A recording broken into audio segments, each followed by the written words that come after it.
Hello and welcome to the Gallant Goblin. Today I have a massive 5e adventure and campaign setting book to share with you through this paid fundraising campaign video.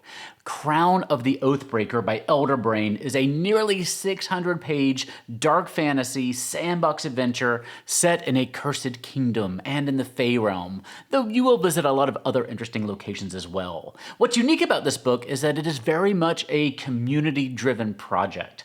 The team at Elderbrain conducted extensive surveys with fans to build the backbone of the project. And today they're still getting a ton of feedback from their active Discord community as they iron out the final details of the project.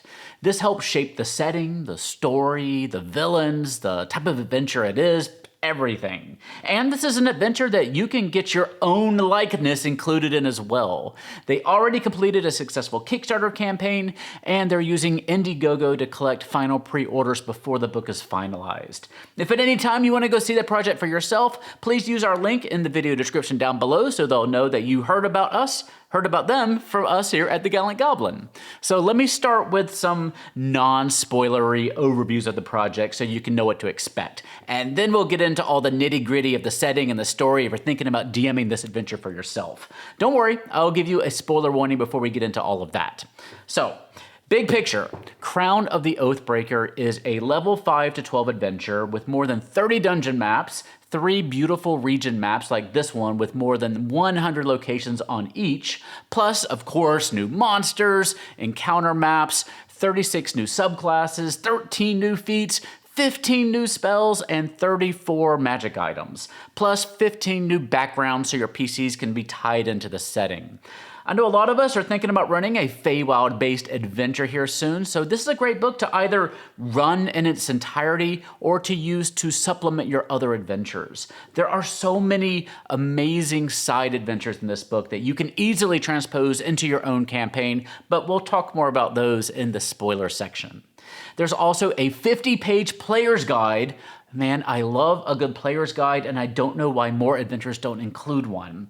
And there's an extensive campaign setting guide about the kingdom of Golarion and its capital city of Onedbir. And this isn't Elderbrain's first rodeo. They have a 300-page platinum bestseller on DM's Guild called Year of the Rogue Dragons, in which the PCs play evil chromatic dragons. We'll link it down below as well. It's got a ton of 5-star reviews, well worth checking out. So this is from a proven team of writers and artists.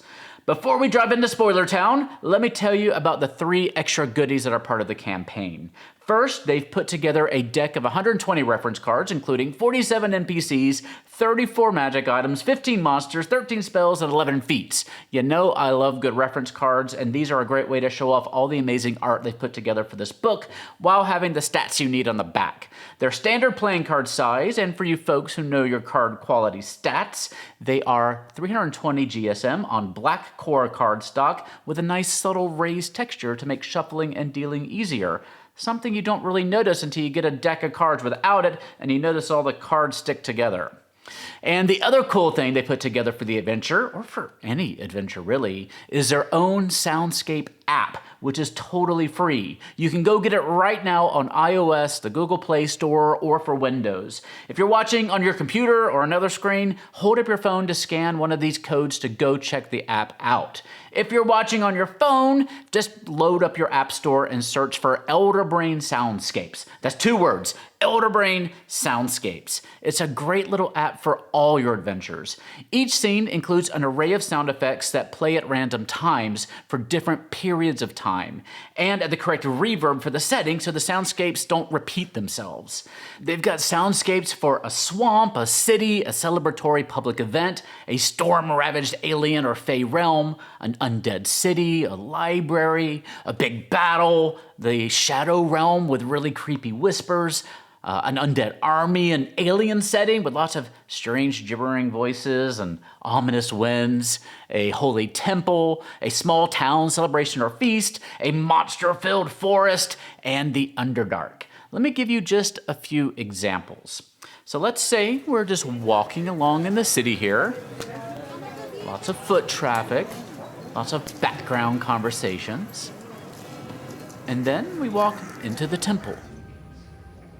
A fire burns in the fireplace. We can hear the monks of the temple chanting and carrying on their temple duties. But then, whoosh, we're teleported to a storm-ravaged plain. There's insects just swarming around us as we try to find our way home. So we're fighting through, we finally work our way into a cave where the whispers seem to emanate directly from the walls. So it's a super simple app, and the sounds, at least on my phone here, continue to play in the background. So you can keep using your phone during your play to look up those stat blocks or do all the other hundreds of things that you have to do as a GM, but the sounds keep playing. Seriously, go download Elderbrain Soundscapes right now. It's totally free and a great little way to add some ambiance and atmosphere to your games. They do have a Patreon to help shape the future of the Soundscape app over at patreon.com/ElderbrainCom. Okay, third thing. In the Crown of the Oathbreaker, you can become one of the characters. At certain support tiers, you can send them pictures of yourself, and they'll use your likeness for NPCs, for subclasses, or even major supporting characters. And you can help design the NPC by defining their gender, their race, their class, their occupation, and their appearance. And honestly, it's not that expensive considering how much art generally costs. We'll talk about prices a little bit later in the video. So that's the non-spoilery basics of the project. If you're interested in being a player in this adventure, you can use the timeline down below this video or the timestamps in the doohickey down below to skip ahead to the conclusion to hear about prices and timelines. But for those of you who want to know more about the story and the contents, let's take this train to Spoiler Town. A lot of the information I'm about to provide you comes from the free 10-page adventure summary that you can check out for yourself at the link in the doohickey down below. I'm just going to give you the high-level perspective, but I really encourage you to go read the adventure overview because it's pretty amazing and it'll give you a solid sense of the entire story. The whole thing really reads like a dark fairy tale and it kind of reminds me a little bit of The Eyes of the Dragon by Stephen King in its kind of overall tone. It all begins in the Kingdom of Aglarion, which is a fairly typical high fantasy kingdom ruled by King Waldron Azanar, along with his beautiful wife Alyssa and their son Krasnar. Though behind the scenes, things aren't really rosy in the state of Aglarion. The king is a philanderer who is growing more and more distant from his wife and his son. A coven of hags, and you know I love hags, saw an opportunity. They were named Blister, Splinter, and Tyke, the matrons of malice. So through a combination of magic and deceit, they managed to seduce the king, murder the queen and steal her soul, give the king a new hag spawn heir, and drive the young prince to betray his father. You can get all the details in the free outline. As the adventure begins, the hags have a plan in place to take the entire kingdom for themselves. The dead queen's soul has been turned into an Erinyes under their control, and the young prince has been murdered, resurrected, and turned into this aberrant Oathbreaker witch knight. And that's where the adventure starts. So the adventure proper begins as the matrons of malice set their plan to murder the king and take the kingdom into motion. And they do it by having the king murdered at a festival by the Erinyes created from his wife's dead soul. The PCs find themselves on the run with the surviving loyal knights and their leader, Lord Monder, the crown warden. They all are on the run as the crown of the kingdom is placed atop the head of the hag-spawn daughter, triggering the hag's curse. Okay, got it? So the knights, who did bend the knee to their new hag-spawn queen, are transformed into these were-hellhounds, and the land itself begins to get corrupted, all right? So the PCs and their trusted friends manage to find safe refuge under a tavern owned by one of Lord Monder's friends. And it's here where they start to craft a plan to break the curse. And the plan is to sneak into the castle and steal that crown itself, which seems to be the key. So there's a series of adventures as they gather the components and the magic items that they need to pull off the heist successfully. There are betrayals and setbacks and new allies. And if they successfully steal the crown, they find themselves trapped in this disfigured city by a shadowy dome that's fueled by misery. And the PCs find themselves in a Ghostbusters 2 situation of having to rally the citizens in order to weaken the dome enough to escape. They need to escape because they're trying to find their way to the tower of the former court wizard in order to learn more about the curse and how to finally break it. But when they arrive at the tower's location, it's not there. When things started to go sideways in the kingdom, the wizard decided to take himself and his tower on a vacation to the astral plane until the heat had passed. So the PCs need to find a way to summon it back.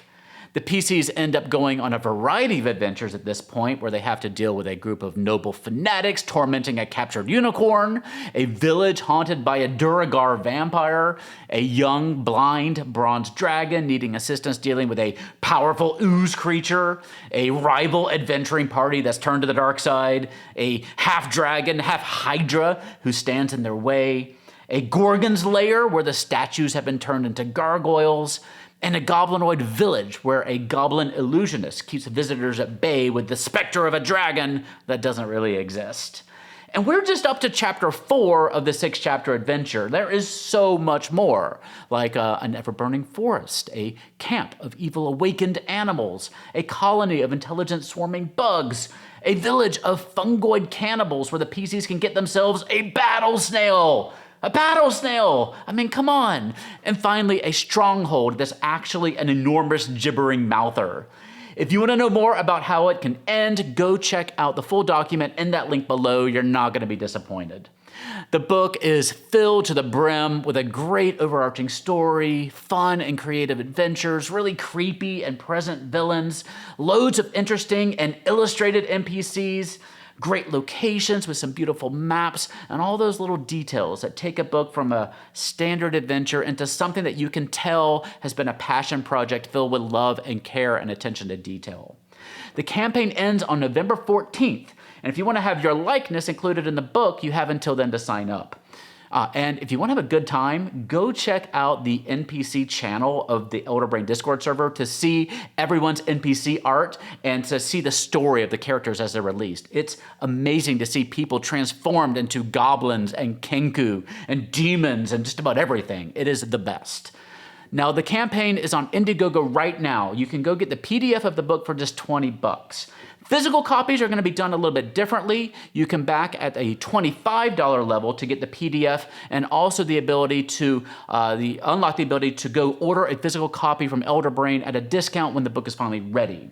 For $49, you can get the PDF book, the ability to order the physical book, and a physical version of the deck of reference cards, and you can get a PDF copy of their platinum-selling Year of the Rogue Dragons adventure. And at $99, you get all that and your likeness as an NPC.